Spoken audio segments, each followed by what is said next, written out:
Bueno, Enrique, ¿cómo le va? ¿Qué tal? Buenas tardes. Bueno, buenas tardes a todos. Gracias por acompañarnos. Hoy estamos recibiendo la visita de Adrián, bueno, como todos sabemos, candidato a diputado por el Frente Renovador en séptimo lugar. Y bueno, está de pasada, pero nos pareció una buena oportunidad para convocarlos a ustedes para que, bueno, lógicamente puedan charlar con él y bueno, hablar un poco de todo esto que está ocurriendo a nivel de la séptima sección, que Adrián la recorre permanentemente, y por supuesto también lo que pasa a nivel de toda la provincia de Buenos Aires. Así que los dejo con él, que les evacúe todas las preguntas que ustedes quieran hacer. Sabemos los resultados de agosto. ¿Qué va a pasar en octubre, Adrián?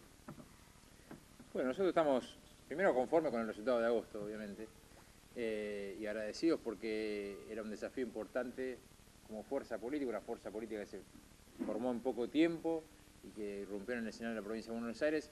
Tuvimos un nivel de adhesión muy importante. Lo que creemos es que, por las recorridas, que el Frente Renovador está creciendo y que estamos pudiendo llegar a construir confianza con sectores que no nos acompañaron y que seguramente nos van a acompañar en octubre. Así que conforme con las recorridas, conforme con la relación que estamos construyendo con la gente y fundamentalmente con haber podido cambiar la agenda pública. Quiero decir, hasta ahora lo único que se discutía era la agenda del poder y la agenda del gobierno, y había cuestiones que se negaban. Nosotros decidimos hacer una campaña basada en tres ejes: la campaña de las PASO, que tiene que ver con la inseguridad, con el tema de los impuestos al trabajo y con el tema de la inflación. Y para cada uno de estos problemas que hoy afronta la Argentina, establecimos las propuestas concretas. De estos temas hasta antes de las PASO no se hablaban, y estos temas después de las PASO el gobierno tuvo que reaccionar y comenzó a, bueno, por lo menos hubo una decisión de elevar el mínimo no imponible en ganancias, que previamente decían que no se podía hacer. Hubo una reacción respecto del tema de seguridad. A mí no me gusta las decisiones que se están tomando en materia de seguridad, pero por lo menos están en el debate público. Antes lo que había era una negación y la descripción de que se trataba únicamente de una sensación. Entonces yo creo que la gran cuestión del Frente Renovador es que a partir del respaldo ciudadano ha podido cambiar la agenda y ha puesto en el debate público temas que forman parte del problema cotidiano de la gente y que hasta ahora estaban siendo negados. Antes de esto, Adrián, ¿cómo se produce tu paso al Frente Renovador? ¿Por qué elegís el Frente Renovador? Creo que era necesario construir una alternativa potente en la provincia de Buenos Aires, que fundamentalmente terminara con, yo creo que lo que es el peor legado del actual gobierno nacional, que tiene que ver con una visión dicotómica de la política, ¿no? Todo es blanco o negro, todo es amigo o enemigo, todo es el que piensa distinto, forma parte de o la corporación o la antipatria o lo que fuera. Es muy difícil hacer política así. Y yo creo que por lo tanto lo que hace Sergio Massa es mucho más en este tiempo muy sensato, que es decir, no, mira, hay otra forma de hacer política vinculada a respetar al otro, a respetar al que tiene un origen distinto y a poder construir con el otro. Pero esta idea de poder construir no solamente con el campo y la industria, sino con gente que viene de distintos lugares, me parece que es central para la Argentina que viene. Muchos de nosotros somos parte de una misma generación, de una nueva generación en la política, pero que sabemos que podemos trabajar juntos para construir una agenda de futuro. Y a mí me pareció interesante el desafío y decidí acompañarlo, integrar al frente, que tiene esta composición, bueno, plural, porque nuevamente está vertebrado desde intendentes exitosos, muchos de ellos de origen peronista, pero también está José Ciberri, que es radical, o Mario Mioni, que es radical, en mi caso que vengo de la coalición cívica, o gente que viene sin experiencia política previa, como es Mirta Tundi. Me parece que es una señal de que se puede construir en la diversidad la Argentina que viene. Pero el Twitter también nació así. Kirchner hablaba de la transversalidad en su momento, y todos saben lo que pasó. O sea, como que no hay proyectos a largo plazo a nivel político, ¿no? Sí, yo creo que, digamos, yo creo que la diversidad o la pluralidad es una virtud. También es cierto que tiene que haber una identidad dada a partir de políticas que se puedan sostener en el tiempo. Nosotros en este muy corto tiempo hemos establecido algunas líneas de acción que tienen que ver con lo que hemos planteado para el tema de inflación, un INDEC nuevo, una agencia nueva, con autonomía, con autarquía, con lo que hemos planteado en materia de seguridad, que tiene que ver con la existencia de policías municipales, descentralización de la justicia, nuevas tecnologías para las fuerzas de seguridad. Yo creo que la identidad del frente va a estar no solamente dada por la pluralidad, sino por la propuesta política, y la propuesta política ustedes la están conociendo.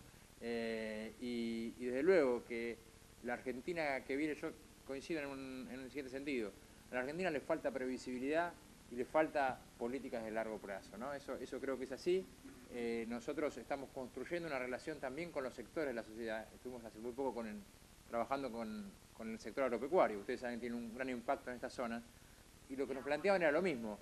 Queremos vivir en un país en donde haya previsibilidad, que no se cambien las reglas de juego todos los días, que haya políticas que se puedan sostener en el tiempo. Y yo creo que es parte del desafío que nosotros tenemos como fuerza política. No solamente digamos, tener propuestas que las hemos demostrado, sino generar previsibilidad y confianza que falta hoy en la Argentina. Adrián, hablando de previsibilidad, se dice, se comenta, que se lo dijo Massa, no lo dijo, estatización de la jubilación, prosigue con eso, o viene la privatización, el tema del endeudamiento, ¿cómo manejan eso? Sí, yo quiero decir una cosa, para que quede claro, ¿no? Massa fue uno de los que impulsó terminar el sistema de capitalización y pasar al sistema público. Por lo tanto, el planteo de que se está pensando en volver a la capitalización, no sé de dónde habrá surgido, pero seguramente no del Frente Renovador. Nosotros claramente vamos a seguir sosteniendo el sistema público, más allá de que creemos que hay que pensar algunas modificaciones para mejorarlo. Es decir, hay que pensar, por ejemplo, nosotros tenemos una gran cantidad de jubilados que tienen que ir a la justicia para que se reactualice sus saberes, porque en Argentina en los últimos años hubo únicamente crecimiento de las jubilaciones mínimas, pero no hubo crecimiento de las jubilaciones que estaban por encima de la mínima. Esos jubilados lo que tienen que hacer es acudir a la justicia para que la justicia le dé la razón 6 años más tarde. Y lo que estamos pensando es cómo mejorar esto para que el jubilado no tenga que sufrir ese proceso, pero de ninguna forma salir del sistema público por un sistema de capitalización.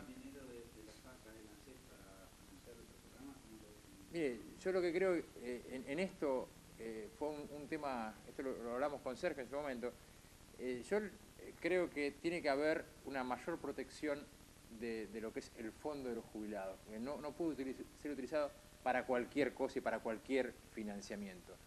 El Estado en los últimos tiempos lo que ha ido es recurriendo a distintos recursos a partir del superávit, del déficit que se genera por la mala administración hoy de los recursos públicos, a los recursos tanto del Banco Central como del ANSES.